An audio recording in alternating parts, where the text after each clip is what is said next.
So, naniniwala ba tayo na merong gagawin ng Diyos sa ating kalagitnaan sa oras na ito? We believe? Amen. So, muli, ating pong pagbulay-bulayan ang isang napakaiksing mensahe ng ating Panginoon. But nawa, maabot tayo ng ating Panginoon sa ating presensya. At maunawa natin through His Holy Spirit. So, pakikita natin na mas mainam, di ba nga sa isang kaibigan, no? Alam naman natin, yung tatlong magkakaibigan, si yung kaibigan ni Job na si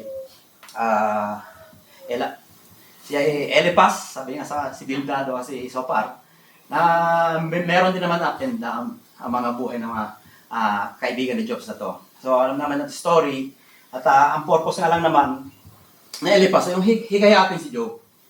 Diba? Hikayatin to accept his suffering sa kanyang as positive form, sabi nga, of divine discipline ng ating creation. Pagkukore nga, sabi ng Panginoon. So, pinagtatalunan ni Job sa si Eliphaz, suffering, hindi random, sabi nga, hindi basta-basta, hindi basta bibigay ng Panginoon itong mga pinagdaraanan ni Job na walang dahilan, kundi ito ay, sabi nga, layunin at kapamaraanan ng isang ama, isang Panginoon, upang turuan o palakasin ng isang tao through discipline. So, ang ating title po, Blessing in Discipline.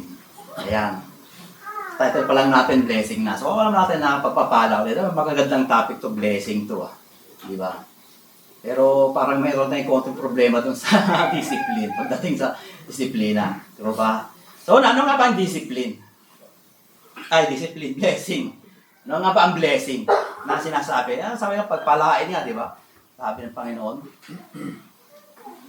Pagpalain na mga tinutuwid ng Lord at wag mong wag mong itanggi, wag mong damdamin ang pagtutuwid ng ating Panginoon. So, blessing, sabi, is a divine favor from God, which can be spiritual gift or a temporal good that brings prosperity. Temporal lang, protection and well-being.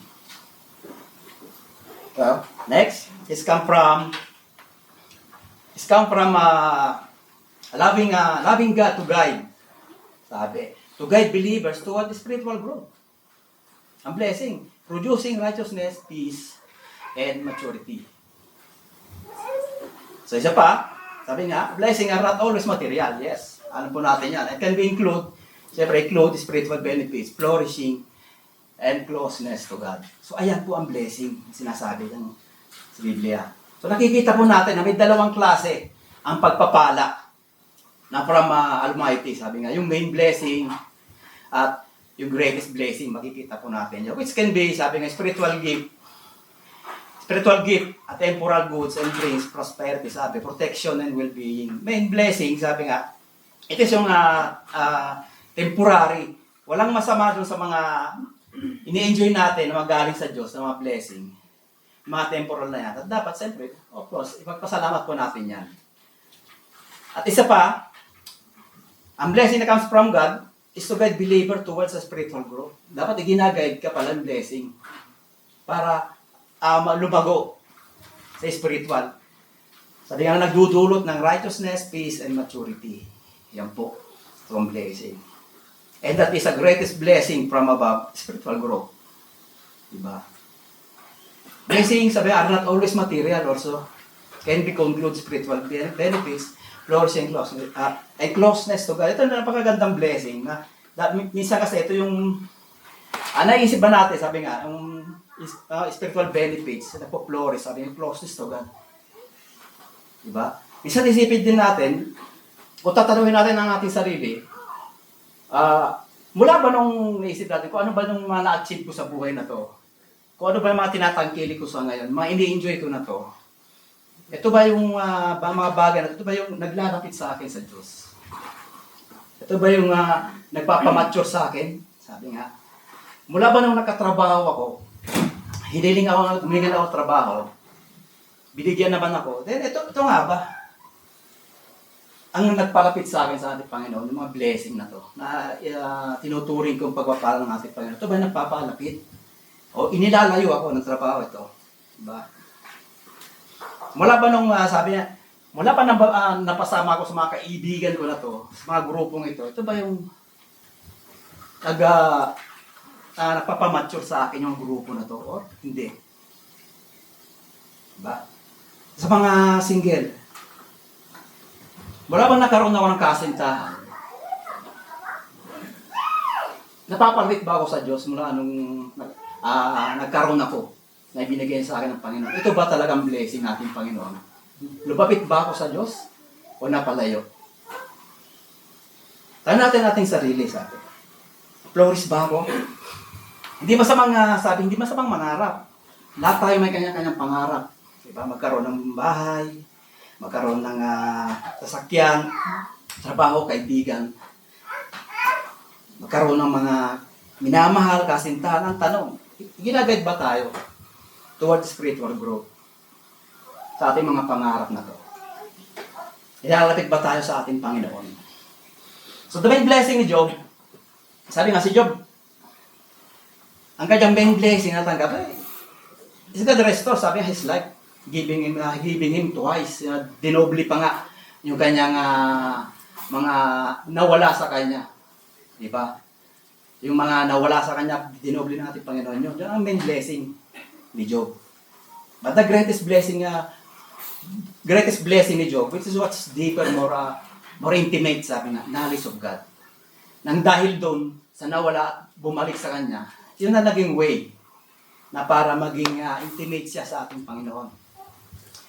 Pagkatapos ng book of Job, sabi nga, pagtatapos ng book of Job sa huling bahagi ng buhay ni Job, pinagpala pa rin siya. Naibalik yung kanyang mga health, family, new family. Di po ba?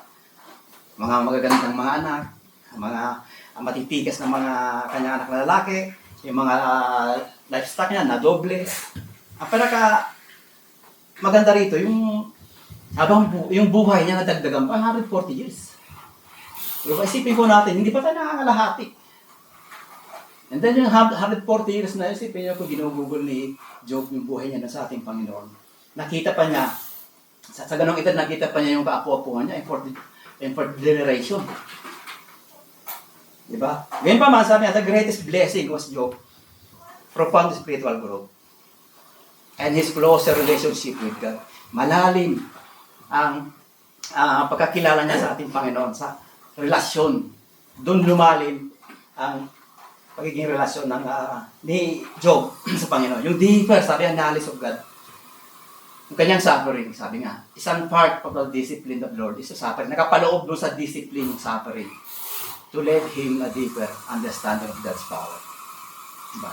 Yung spiritual comfort, yung inyong understanding, ito yung nagdala kay Job para mabiyayaan sa ng greatest spiritual comfort and satisfaction. Deeper relationship with God is the greatest blessing of all. So yan ang totoong blessing from Almighty. At hindi lang yan, sabi. Meron din blessing kapag dinidisiplina ka pala. Diba? Tama-tama yung pag-aral namin ngayon ng umaga. Ano man sinasabi sa Bible about discipline? Ano nga ba ang discipline na sinasabi sa Bible? So, discipline ng Almighty, mas kilala sa ating Kristiyano, chastisement, pagpapalo, di po ba? So, sabi sa author ng Hebrew, ang discipline, because the Lord discipline of one He loves, and He chastens everyone He accepts of His Son. Yan. Endured hardship as discipline, God is treating you as a children. For what children are not disciplined by the Father? O nga naman. Di po ba? Sabi nga, isang tanda ng pagmamahal, ang pag-ibig ng Diyos. Tinatama kanyang mga anak sa totoong matumanggap sa Kanya. Isipin nyo madaling magmahal kung talagang yung tao, di ba, matino. Madaling magmahal ng isang tao kung ang tao ay alam mo mabuti. Di ba? Hindi naman tayo kaibig-ibig. Di ba? Dahil nga sa ating kasalanan, but the Lord. Sabi niya, ang disiplina ay tanda ng pagmamahal ng ating Panginoon. Hindi punishment po ang pag-discipline ng ating Panginoon. Nakapaloob sa discipline, hardship, trial, suffering. Diba? Hindi po yan punishment. Sabi nga, it's a form of training, sabi nga, for the future, to help believers grow. Minsan, sa ating literal na buhay, di ba? Yung ano pa tayo, maliliit pa tayo, mga bata, nakakaintindi na tayo. Mga magulang pa lang natin, kung disisiplinahin tayo, kung umaksyon tayo, ang sakit eh. Di po ba? Kasi hindi pa natin alam kung ano yung ating kahihinatnan doon sa ating ginagawa. Hindi ka naman didisiplinahin kung tama naman ang ginagawa ng isang anak para sa isang magulang. Di ba? Kaya yun, ang disiplina ng isang magulang, literally, hindi masama. Then, ito naman tayo, may ikas tayo, rebelde, ang nangyayari. Ito pa lang, parang spiritual blessing, napakaganda. Blessing ng discipline. This kind of discipline, sana madalas natin naranasan yung hardship, suffering trials, na ginagamit ng Diyos. Ito yung paggabay para hubugin ang kanyang tuwa sana. Para pagiging holiness. It's good to know. Napaganda. Na that God knows we are going through.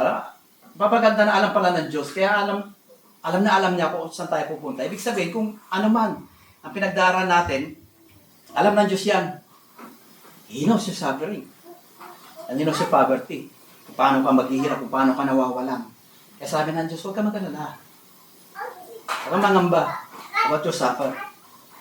Sabi ng Panginoon, walang pagsubok. Sabi na hindi sinabi ng Panginoon na mawawalang pagsubok. Meron trial sa ating buhay. Diba? Meron pa rin. Huwag kang matakot. Huwag tayong matakot.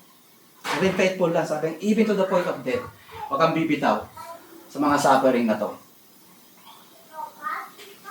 Alam niya, papunta ka pa lang, alam ko na, anak, ang padaraanan mo. So yung mga hinaing mo, alam ko yan. Diba? Pero nangako ang Panginoon, kung ikaw ay mananatiling tapat hanggang sa huli, you will receive the crown of life. Habang dinadaran natin yung mga bagay na to. Si Job sumuko ba? Hindi naman, di ba? Pero nagtanong sa kay Lord, hindi kinwestiyon, kanina, kung kino-question mo ng Lord, hindi maaari. Pero kung may question ka lang, it is lapat, sabi. Tayo kasi kapag yung sinabi natin suffering, sabi kapag sumunod ka sa Diyos, magsasuffer. Kasi amen. Suffering. Pero, ang una kasing natin naisip, ang suffering, napakagaan na lang para sa atin. Usually, suffering, sabi nga, interpretation natin, sarili, yung nawalan ka ng pera, nagsasuffer ka na. Yung natanggal ka sa trabaho, talagang lungkot-lungkot mo. Isip ko, suffer ka. Talagang hirap na hirap. Minsan na dumating pa yung time na naaawa ka sarili mo. Diba? It's a suffering. Yung loss sa yung mga relatives natin, nawalan ng buhay. Sa sickness pa lang na dinadanas mo, bakit Lord? Bakit ganito? So yung nga kanina, kinu-question mo, suffering pala. Suffering pala nga, gastos na naman, dahil nasakit ako. So yung isa nagkakaroon ng struggle sa mga business nyo, ayan. Pero sa panahon ng mga early church, sabi nga yung suffering, sabi ng Panginoon, magsasuffer ko. Pag sinabi ng Panginoon magsasuffer, early church, ibig sabihin, pwede yung ikamatay. Di po ba? Pwede yung ikamatay ang suffering, sabi ng Panginoon sa mga early church. Pwede kayong makulong.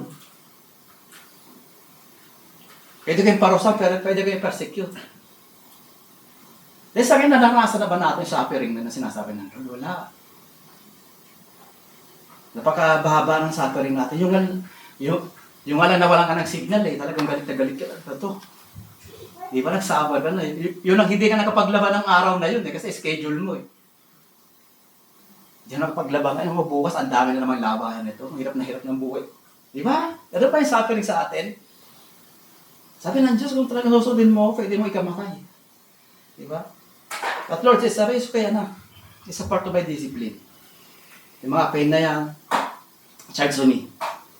Sa maging tapat ka nga sa uli, I will give you a crown of life. Diba? Na habang nagsasuffer ka, hardship sa ating buhay, dapat lalo tayo natututo. Kasi blessing na from sa Panginoon. Diba?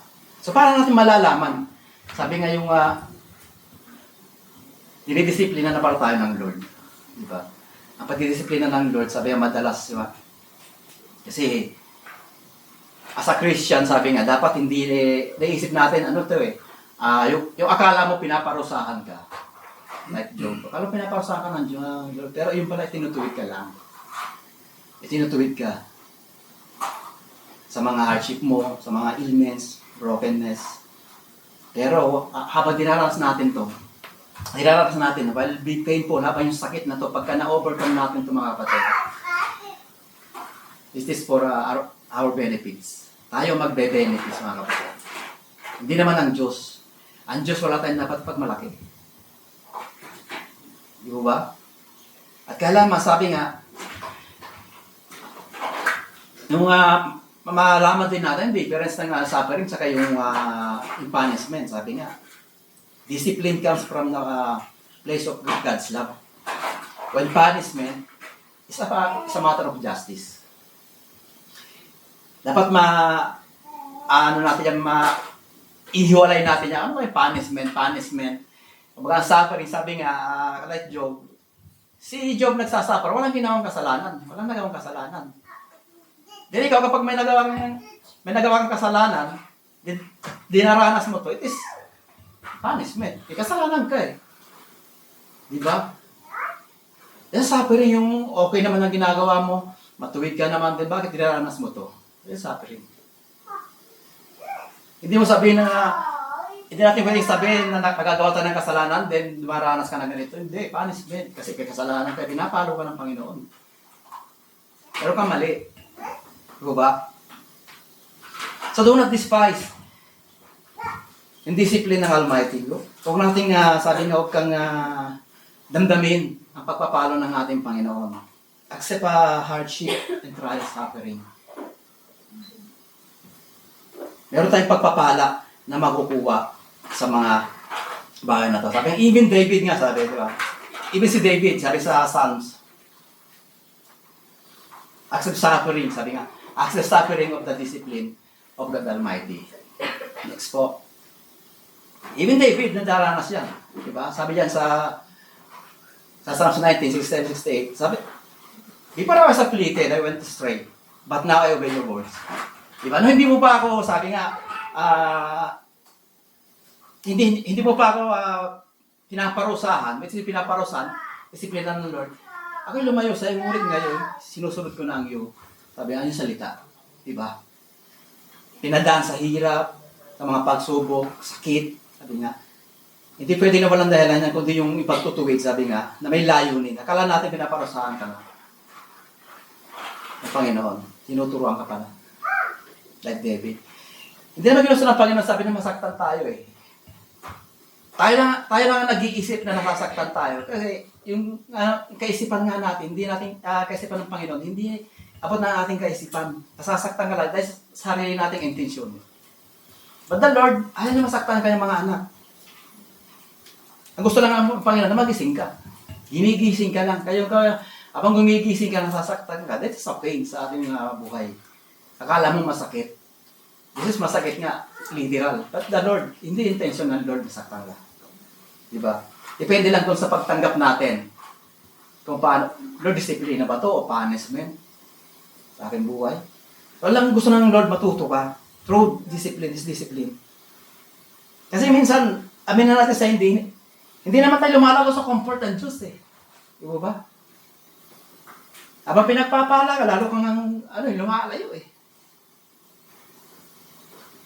Hindi tayo karamihan o madalas sa atin, ang comfort ng Diyos, nagiging lang. Sige siguro, loyal ako kay Lord kasi pili ko, ini-enjoy ko yung mga pagpapala na to. So, feeling naman natin, napaka-loyal mo kay Lord. So yung comfort na yan, hindi, yung palang anak ko na to, pag comfort, parang nag-aayahay na lang. So ito, kailangan din natin correction from God. Ikaw correct ka, ikaw correct tayo. Kung totoong loyal ka sa ating Panginoon. Diba? Kaya nga may loyalty, di ba nga? When it's comes, sabi nga, sa long suffering, hindi natin makakalimutan yung buhay ni Job. When it's come to faith, andyan pa rin si Job na naging example natin. And when it comes to loyalty, huwag na tayong lumayo. Nandiyan pa rin si Job. Di ba? Alam ba, sa isang tao, di ba, kaya nasasabing loyal ka sa taong ito.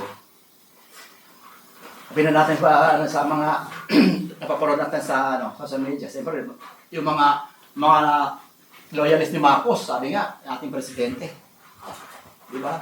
Mga loyalist to, ano man ang panira dito sa taong to, loyal ako, hindi ko bibitaw. Kasi alam mo alam nila kung gaano kabuti yung tao. Kung gaano kabuti. Maging loyal to. Di ba? Sa tao pa lang yun. How about kung magiging loyal tayo sa ating Panginoon? Ang presidente na naging loyal ka sa kanya, siya kilala mo. Ikaw, kilala ka ba ng president? Sa Diyos, kapag naging loyal ka, kilala ka ng Lord. Totoo ba na loyal sa akin to? Sige nga, sabi. Kung sa Panginoon tayo naging loyal, sabi niya, kilala ka niya, alam ang pinagdaranan mo. So may benefits. Kaya, loyal ang anak ko na to, bibigyan ko ng benefits to. Ituto pa rin, sabi niya, itutuwid ko pa to. Di ba? Tuturuan ko, gagahid ko to. Di ba? Ang taon na loyalty, sabi, masusubukan kapag hindi mo nararamdaman ng Panginoon. Susubukan ka ng Panginoon. May Diyos pa ba? Kumikilos ba ang buhay, ang Diyos sa buhay ko ngayon? Sa ganun pinag-aaralan ko. So, are we loyal to God? Based in our conviction or our comfort lang? Diba? Kaya sabi ko kanina, ito, ini-enjoy ko to Yung mga blessing ng Lord, ramdam ko na nandyan ng Panginoon kasi pinagpapahala ko. Kaya feeling ko, napaka-loyal sa Kanya. Diba? Napaka-smooth gawin. Ganda, okay yun. Walang problema ron. Ito nga, ang kalaban, nandyan nga. Diba? Satan will attack your identity. Diba? Pero kung hindi siya magtatagumpay doon sa identity na pinaplano niya sa'yo, he will attack your loyalty. Diba? Hindi naman sabi ni Satan, ito, medyo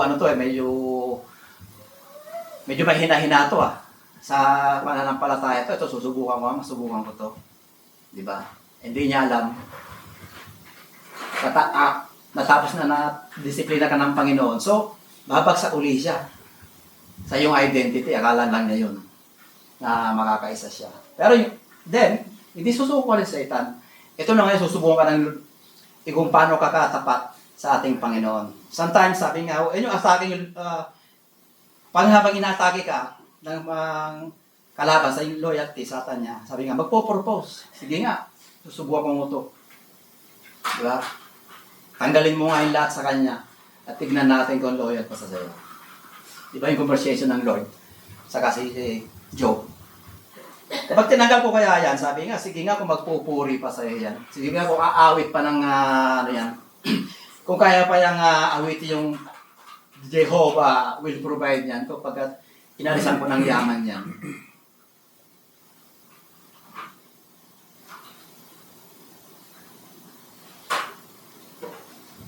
Sige nga, sabi nga, kung tatanggalan ko ng bibigyan ko ng sakit yan na walang third degree of cancer. Sabi nga, third stage of cancer. Tingnan ko kung magpupuri ba ng i-declare ka pa niya na God is healer, great healer. Sabi nga, kung ang tanging Diyos lamang sa miracle lamang ng Diyos kung mapagpapagaling sa akin. Diba? A curable disease, ang pinag-uusapan din, hindi lang basta sakit. Kaya pa rin ba niya sumambayan? Kapit na pinapahirapan yan. Maraming bagay na hindi nabobor sa kanya. Sige nga, kung magpupuri pa yan. So after everything happened kay Job, sabi nga, Siya mismo na witness niya. Because of that conversation, sabi nga, invisible, job witness, the visible devastation is his life. Siya mismo na witness niya, yung kanyang pagkawasak ng kanyang buhay. Namatay ang kanyang 10 anak sa isang araw. Nalimas sa kanyang ari-arian in one day. Diba? Yung mga kanyang mga alagang hayop, yung mga katiwala niya pinagpapatay, hindi ka kasakit. Nagkaroon ng incurable skin disease na walang gamot. So, ang pagiging loyal ni Job, sabi nga, it not based sa kanyang, sabi nga, hindi nakabase ron sa prosperity niya. Diba? Hindi naman niya sinabi na, hindi naman siya nang hinayang eh. Diba? Hindi siya loyal sa Panginoon dahil prosperous siya. Naging loyal siya sa Panginoon dahil, kung sino ang Panginoon ng kanyang sinasamba sa kanyang buhay. So, minsan kasi, kumbaga, kung tayo dumaranas, alam naman natin to, naririnig na natin to. Ilang beses na natin natatakil ang buhay ng Diyos. Minsan, pahirapan naman natin si Satan. Diba? Nahihirapan ba sa atin si Satan? Mas madaling kalaban si Satan, mga kapatid. Kaysa yung kalabanan mo yung Panginoon. Kaysa i-despise mo yung pag-disiplina ng Panginoon. Si Satan, kapag kinalaban mo, may kakampi ka, ang Panginoon. Eh si Lord, pag kinalaban mo ang Lord, may kakampi ka, wala. Uudyukan ka pa ng Satan. O sige, ano mo yan? Questionin mo yan, Diyos mo, di ba? Kaya minsan pahirapan naman natin. Paano natin mapapahirapan si Satan sa mga bagay natin ngayon? Sa mga nakakasalumuhan natin ngayon, diba? Yung kapag, napakasimple lang eh. Lalabanan si Satan. Yung kapag may problema ka, magpasalamat ka pa rin sa Panginoon. Di ba? Yung kapag wala ka ng pera, mag-thank you ka pa rin. Sa Panginoon, huwag kay Satan. Di ba? Anong inisip sa Satan? Binibigyan ko ng problema ito, papasalamat pa rin kayo. Di ba? Yung pa lang eh. Nalalabanan mo na si Satan. Yung kalaban. Bukas nga, hindi mo alam kung may luluto ka pa eh, pero bakit nandito ka? Kaya pag naniniwala ka sa mga blessing na matatagam natin ngayon, di ba? Yun pa lang. Uwi na kinakalawa na si Satan. Nakala niya, nakaisa na siya. Di ba? Yung alam mong bukas nga, sabi nga, may sakit ka, and then, ikaw na nga alam mo may nararamdaman ka, pero bakit nandito ka? Pupuri ka pa rin. Kasi, way of Satan para kapalayo sa Diyos. Di ba? Ganun ang way para kalabanan sa atin. Hindi man naman kailangan magipagbuno eh. Sabi nga, resist. Minsan kasi, yung resist kasi, ina-assist mo pa eh. Ginagawa mong assist, ina-assist mo sa Satan, pasok ka. Devil, sa kwarto ko. Tulog tayong dalawa. Ayan. Hindi mo ni-resist, kundi in-assist mo pa. Pagpasok sa Satan. Labanan natin, pahirapan natin. Hindi lang, sabi Kristiyano ka eh. Dapat mahirapan sa atin ang kalaban.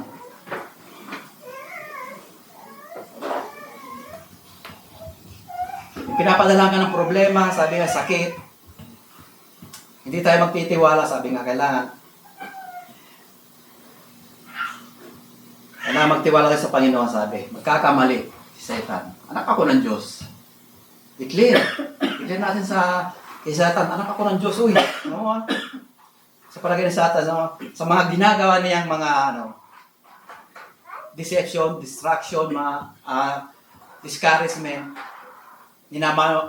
manipulation, na sabi nga, yung mga gawain ng Satan na yan, akala niya magmumukmuk ka na. Hindi. Naturuan ka na ng Diyos eh. Tinuruan ka na eh. Di ba? Akala ni Satan na kapag binibigyan ka ng mga bagay na ito, akala siguro ni Satan magre-reklamo ka sa Panginoon. O hindi dapat. Huwag kang magreklamo. Blessing yan, mga kapatid. Declare natin, I will continue worshiping God. I will continue thank the Lord. Sabi niya, nagbigay sa akin ng buhay.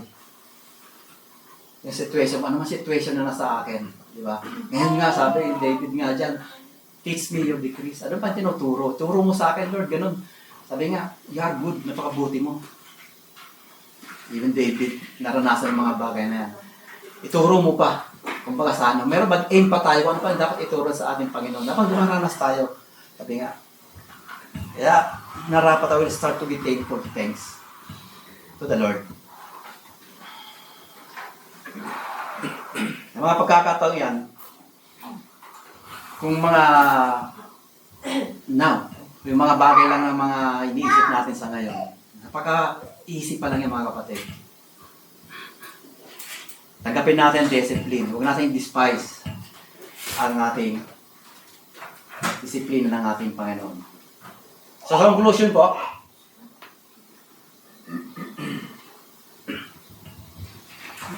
this is kinuha ko rin kadugtong niya. Sabi nga, for he wounds, but he also binds up.